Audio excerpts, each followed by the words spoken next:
Hi friends, Kurnool జిల్లా బనగానపల్లికి 2 కిలోమీటర్ల సమీపంలో ఉన్నటువంటి రవ్వలకొండ క్షేత్రంకి అయితే వచ్చాం. ఇక్కడే శ్రీ పోతులూరి వీరబ్రహ్మేంద్ర స్వామి వారు కాలజ్ఞానం అయితే రాయడం జరిగింది.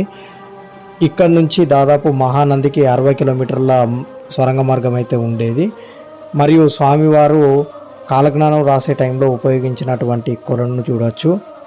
మరియు ఇక్కడ నుంచి రవ్వలకొండ నుంచి శ్రీశైలంకు దాదాపు 200 కిలోమీటర్ల దారి అయితే చూడొచ్చు. మరియు యాగంటికి దారి, మరియు 14 పుణ్యక్షేత్రాలకు అయితే దారి. మరియు స్వామివారు కాలజ్ఞానం రాసిన చోటైతే ఇదే, ఇక్కడే రాసేవారు. మరియు అచ్చబంబ వారు వీరబ్రహ్మేంద్ర స్వామి వారిని చాటుగా రంధ్రం నుంచి చూసిన ప్రదేశం అయితే ఇదే, ఇక్కడే వారు చూడడం అయితే జరిగింది. మరియు స్వయంభుగా వెలిసిన గణపతిని అయితే ఇక్కడ చూడవచ్చు. మరియు స్వయంభు గణపతి మరియు తాటి చెట్టు ఉండే స్థలం అయితే ఇదే. పూర్తి వీడియో కావాలంటే నా ఛానల్లో ఉంటుంది, చూడొచ్చు, లేదా పైన లింక్ ప్రెస్ చేయండి.